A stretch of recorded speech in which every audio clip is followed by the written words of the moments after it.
अगर आप किसी भी म्यूचुअल फंड में एसआईपी या इन्वेस्टमेंट करना चाहते हैं तो ये वीडियो को लास्ट तक ज़रूर सुनें, क्योंकि आपकी एक गलती आपको बहुत बड़ा नुकसान करवा सकती है। जी हाँ, आपको एक गलती आपको करोड़ों की नुकसान करवा सकती है। जी हाँ, करोड़ों की नुकसान करवा सकती है एक गलती। कैसे करोड़ों की नुकसान करवा सकती है ये मैं आगे आपको इस वीडियो में बताऊंगा, और उससे बचने का भी उपाय बताऊंगा आगे इस वीडियो में। तो पूरा वीडियो में लास्ट तक बने रहें और ध्यान से समझें कि क्या करना है, कैसे करना है। और अभी सबसे पहले तो ये समझते हैं कि म्यूचुअल फंड किसको करना चाहिए। म्यूचुअल फंड हमेशा पैसिव इन्वेस्टर को करना चाहिए। पैसिव इन्वेस्टर मतलब कौन होता है? पैसिव इन्वेस्टर मतलब होता है कि जो जॉब करता है, जॉब में बिजी रहता है 24 घंटा, या फिर जो इंसान बिजनेस करता है, बिजनेस में बिजी रहता है, तो उसको बोलते हैं हम लोग पैसिव इन्वेस्टर। जिसके पास टाइम नहीं होता है शेयर मार्केट या फिर और कुछ चीज़ में उसको टाइम देने के लिए, तो उसको बोलते हैं हम लोग पैसिव इन्वेस्टर। वो लोग म्यूचुअल फंड के थ्रू अपना इन्वेस्टमेंट करता है या एसआईपी के थ्रू अपना इन्वेस्टमेंट करता है। अभी समझते हैं म्यूचुअल फंड कैसे होता है। म्यूचुअल फंड एक होता है रेगुलर बेस्ड प्लान, एक होता है डायरेक्ट बेस्ड प्लान। तो कौन सा सही है ये पहले समझेंगे। सबसे पहले हम लोग रेगुलर बेस्ड में क्या होता है, डायरेक्ट प्लान में क्या होता है, हम समझते पहले समझते हैं हम लोग कि रेगुलर प्लान में क्या होता है। रेगुलर प्लान में क्या होता है कि जैसे आप नॉर्मली मान लीजिए कोई डिस्ट्रीब्यूटर या ब्रोकर के थ्रू गए म्यूचुअल फंड करने के लिए, तो उसको बोलते हैं हम लोग रेगुलर प्लान। रेगुलर प्लान में क्या होता है, एक एक्सपेंसेस रेशियो होता है जो कि हमेशा डायरेक्ट से ज़्यादा ही रहता है हमेशा। तो रेगुलर प्लान में क्या होता है, रेगुलर प्लान में होता है कि आप हैं, ये mutual fund company AMC company है, एसेट्स मैनेजमेंट कंपनी है। रेगुलर प्लान में आपको हमेशा एक्सपेंस रेशियो डायरेक्ट से ज़्यादा ही देना पड़ता है। तभी समझे, जैसे मान लीजिए आप किसी ब्रोकर या डिस्ट्रीब्यूटर के थ्रू गए म्यूचुअल फंड करने के लिए, तो आप क्या करिएगा, ये आप हैं, ये बीच में डिस्ट्रीब्यूटर है, और ये mutual fund assets management company, कोई भी कुछ भी हो सकता है। तो यहाँ पे आपका पैसा पहले गया डिस्ट्रीब्यूटर के पास, फिर जाता है एएमसी कंपनी के पास। तो कि डिस्ट्रीब्यूटर आपसे 1 रुपया नहीं लेता है, डिस्ट्रीब्यूटर को म्यूचुअल फंड से पैसा मिलता है। और डायरेक्ट प्लान में क्या होता है, डायरेक्ट प्लान में आप हैं कोई भी ब्रोकर के थ्रू, मान लीजिए एंजल वन हो गया या अपस्टॉक वगैरह किसी भी हो गया, डायरेक्ट आप म्यूचुअल फंड में इन्वेस्ट कर रहे हैं। तो डायरेक्ट अगर आप म्यूचुअल फंड में इन्वेस्ट कर रहे हैं, बीच में कोई डिस्ट्रीब्यूटर नहीं आया या बीच में कोई भी ब्रोकर नहीं आया, तो उस केस में आपका एक्सपेंस रेशियो जो होता है बहुत कम हो जाता है। इस केस में आपका एक्सपेंस रेशियो 1% होता है।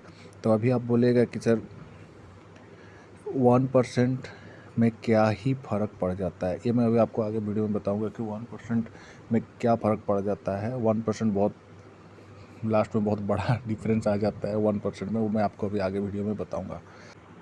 म्यूचुअल फंड हमेशा लॉन्ग टर्म में प्रॉफिट होता है, शॉर्ट टर्म में उतना ज़्यादा आपको रिटर्न नहीं मिलता है। हमेशा लॉन्ग टर्म में ही म्यूचुअल फंड में प्रॉफिट होता है। अब हम लोग आ जाते हैं एसआईपी कैलकुलेटर। गूगल में सर्च करिएगा एसआईपी कैलकुलेटर, ये आप ग्रो के साइट से भी खोल सकते हैं। हम ग्रो से चलिए ग्रो से ही ओपन कर लेते हैं। ये हो गया SIP calculator open. Monthly investment जो है हम लोग का मान लेते हैं कि 10,000 का मंथली एसआईपी कट रहा है। रेट ऑफ इंटरेस्ट हो जाता है आपका 15%, जो कि नॉर्मली लॉन्ग टर्म में 15% का रिटर्न मिल ही जाता है एसआईपी में। टाइम पीरियड हो जाता है आपका लगभग वही 30 साल का, मान लीजिए 30 साल का ड्यूरेशन में आप एसआईपी कर रहे हैं म्यूचुअल फंड में। तो देखिए आपका अभी 1 मिनट कहाँ गया, हाँ जस्ट अ सेकेंड, हाँ अब देखिए आप 10,000 करके पर मंथ इन्वेस्ट कर रहे हैं 30 साल के लिए 15% का रिटर्न में। तो आपको कितना रिटर्न मिल जाता है यहाँ पे देखिए, 36 लाख का आपका इन्वेस्टमेंट अमाउंट हो जाता है।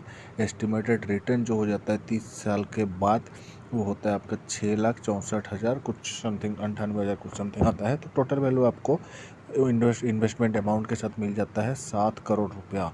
तो आपको वो हम अभी 1% का जो डिफरेंस था ना, वो हम आपको 1% का डिफरेंस अभी हम आपको बता रहे कि 1% कितना बड़ा डिफरेंस हो जाता है। यहाँ पे देख लीजिए आप फिर से एक बार, यहाँ पे आपका है 7 लाख का वैल्यू हो जाता है 15% के हिसाब से।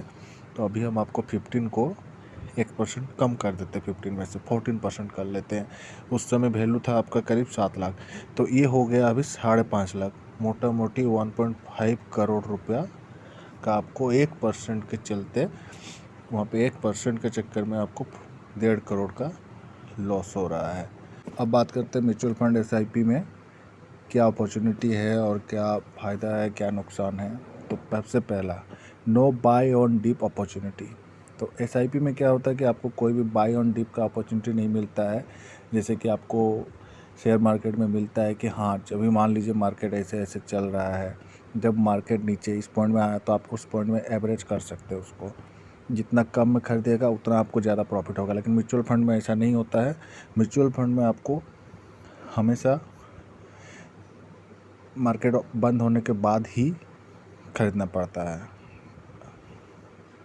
नेक्स्ट हो गया हाई एक्सपेंस रेशियो। अभी जैसे पहले हमको वीडियो में बताए हम कि एक्सपेंस रेशियो हमेशा म्यूचुअल फंड में हाई रहता है दूसरा इन्वेस्टमेंट के मुकाबले। अब थर्ड आ जाता है आपका एग्जिट लॉट। यस, अगर आप म्यूचुअल फंड कर रहे हैं तो आपको एक एग्जिट लॉट देना पड़ता है। मान लीजिए अभी आप ETF वगैरह में इन्वेस्ट कर रहे हैं तो वहाँ पे आपको एग्जिट लॉट देना नहीं पड़ता, लेकिन म्यूचुअल फंड में आपको हमेशा एग्जिट लॉट देना पड़ेगा। अगर मान लीजिए आपका SIP 10 साल का है, आप बीच में एग्जिट कर रहे हैं, कभी भी 2 साल बाद 3 साल बाद आपको प्रॉफिट हो गया, तो आप मान लीजिए बीच में कभी भी एग्जिट करना चाहते हैं तो उस केस में आपको वहाँ पे कुछ फीस एग्जिट पोल के हिसाब से आपको देना पड़ेगा वहाँ पे, जो कि आपको दूसरा कोई भी ETF वगैरह कोई भी इन्वेस्टमेंट में वो चीज़ देना नहीं पड़ता है। अब आ जाते हैं fourth, day and prize entry. इसका मतलब क्या होता है? डे एंड प्राइज एंट्री इसका मतलब होता है कि आपका SIP का क्या होता है कि कोई भी डेट फिक्स हो जाता है। आपका SIP मान लीजिए कि आप 10 तारीख को कोई भी डेट फिक्स कर दिए, 10 हो गया या 5 तारीख को हो गया, उस डेट में आपका SIP आपका बैंक अकाउंट से कट के 10 तारीख को अकाउंट से आपका पैसा कटने के बाद वो तो शेयर मार्केट में जाके इन्वेस्ट करता है। अब देखिए शेयर मार्केट खुला रहता है 9 से 3:30 बजे तक। 3:30 बजे के बीच में मान लीजिए आपका कोई भी मूवमेंट होता है, जैसे शेयर मार्केट तो डायरेक्ट ऊपर नहीं चढ़ता है। शेयर मार्केट कैसे चलेगा? शेयर मार्केट चलता है ऐसे ऐसे ऐसे ऐसे। अब मान लीजिए सुबह में कोई भी म्यूचुअल फंड का दाम, आप म्यूचुअल फंड में कितना है, जितना भी लो में बाय करिएगा उतना ज़्यादा आपको ऊपर में जाके प्रॉफिट होगा, ऊपर में जाके प्रॉफिट में आप बेचिएगा। ये होता है म्यूचुअल फंड का फंडा। अब होता ये है म्यूचुअल फंड में कि मान लीजिए आप ऐसे ऐसे कर रहे हैं, ग्राफ चल रहा है आपका शेयर मार्केट का, मार्केट बंद होने के बाद ही आपका बाय होता है। अब आप सुबह 10 बजे ही आप क्यों ना ऑर्डर लगा लीजिए। अगर मान लीजिए सुबह 10 बजे उसका दाम आपका है 80 रुपया, सुबह 10 बजे 80 रुपया है। अब वो मार्केट बंद होते होते हो गया 100 रुपया, या मार्केट बंद होते होते हो गया 90 रुपया। उससे आपको कोई मतलब नहीं है 100 रुपया हो या 90 रुपया हो, वो मार्केट बंद होने के बाद ही उसी रुपया में खरीदता है। उसको बोलते हैं हम लोग डे एंड प्राइज एंट्री। मतलब डे का एंड में जो भी प्राइस रहेगा, चाहे वो 100 रहे या 90 रहे, कोई भी रहे प्राइस, डे एंड का प्राइस में जाके आपका एंट्री होता है। अब हम लोग बात करेंगे टॉप 3 म्यूचुअल फंड के बारे में। जैसे कि आप लोग थंबनेल में देखे होंगे कि टॉप 3 म्यूचुअल फंड के बारे में अभी हम लोग बात करने वाले हैं। तो हम लोग अभी खोल दिए मनी कंट्रोल का साइट। अब देखिए यहाँ पे जैसे मान लीजिए ये हो गया 1 वीक का रिटर्न, ये हो गया 1 वीक का रिटर्न, ये 1 मंथ का, 3 मंथ का, 6 मंथ, 1 ईयर, 2 ईयर, 3 ईयर। तो मोस्टली हम लोग को ज़्यादातर 10 ईयर का रिटर्न देखना रहता है कि 10 ईयर में कितना मेरे को रिटर्न मिलता है, क्योंकि म्यूचुअल फंड हमेशा आदमी लोग लॉन्ग टर्म के लिए करता है। 10 साल, 15 साल, 20 साल लॉन्ग टर्म में ही ज़्यादा रिटर्न मिलता है। तो यहाँ पे हम लोग जैसे कि 1-2 स्कीम का नाम भी देख सकते हैं। पहला है क्या, HDFC। ये देखिए डायरेक्ट प्लान लिखा हुआ है। डायरेक्ट प्लान मतलब बीच में ब्रोकर नहीं आएगा, आपको डायरेक्ट आप बाई कर रहे हैं वो प्लान है। उसके बाद है HDFC फोकस 30 फंड ग्रोथ। उसके बाद है आपका मोतीलाल ओसवाल का है, निपॉन इंडिया है, ये बेस्ट है, बंधन है। ये कोई भी बाई एंड सेल का रिकमेंडेशन नहीं है, हम बस खाली अपना व्यू बता रहे हैं कि कौन अच्छा रहता है, कौन नहीं रहता है, ख़राब रहता है। ये देखिए निपट, ख़राब तो कोई भी म्यूचुअल फंड होता नहीं, लॉन्ग टर्म में जाके सब म्यूचुअल फंड प्रॉफिट ही देता है आपको, तो ख़राब यहाँ पे कोई बात ही नहीं उठता है ख़राब का। बंधन का भी अच्छा रहता है। बस आपको देखना ये रहता है कि 10 साल में सबसे ज़्यादा रिटर्न कौन बना के दिया है। जैसे यहाँ पे मोतीलाल मिड कैप फंड है, ये देखिए 21% का रिटर्न दिया है, जो कि बहुत बढ़िया रिटर्न देता है 15 साल में। ये देखिए मोतीलाल का मिड कैप फंड है, ग्रोथ फंड, जो कि 22% दिया हुआ है आपको रिटर्न 10 साल में। तो ये बहुत बढ़िया रिटर्न होता है 10 साल में। 20%, 22% के हिसाब से आपका मनी बहुत ही ज़्यादा कंपाउंडिंग के साथ मिलता है, तो रिटर्न बहुत ज़्यादा मिलता है। अब यहाँ पे देखिए बीच बीच में जैसे आपका लिखा हुआ है मिड कैप फंड, उसके बाद large cap fund, small cap fund.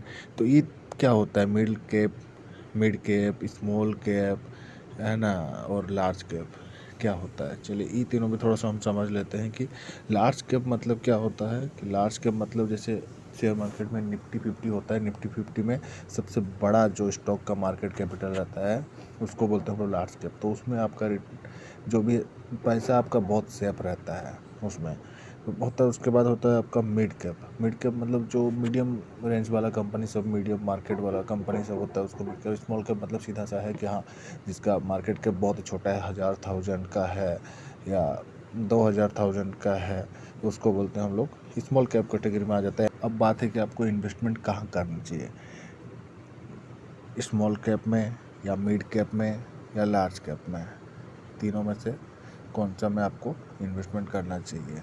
देखिए मेरा मानना है हम तो हमेशा आपको लार्ज कैप ही रेफर करेंगे, क्योंकि लार्ज कैप में हमेशा आपका पैसा जो है वो सिक्योर रहता है। मिड कैप में थोड़ा सा जो कि मतलब मान लीजिए थोड़ा रिस्क लेंगे लेकिन हाँ थोड़ा रिटर्न भी चाहिए, तो उस केस में आपको मिड कैप में इन्वेस्ट करना चाहिए।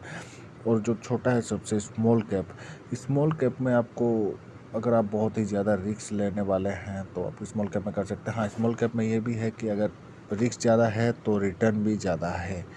और लार्ज कैप में क्या है कि आपका पैसा डूबेगा नहीं, लेकिन हाँ उस केस में रिटर्न आपको बहुत ही कम मिलेगा। और मिड कैप में आपका रिटर्न भी थोड़ा है, रिस्क भी थोड़ा है, तो मिला जुला के मिड कैप वाला आप उस हिसाब से आप अपना चूज करके इन्वेस्टमेंट कर सकते हैं। ये वीडियो किसी भी प्रकार के बाय और सेल रिकमेंडेशन नहीं है, मैं कोई से भी रजिस्टर्ड नहीं हूँ, मैं अपना बस व्यू बता रहा हूँ आपको। और बाकी आपको इन्वेस्ट अपने हिसाब से करना है, अपने एडवाइज़र से पूछ के ही करना है। Thank you.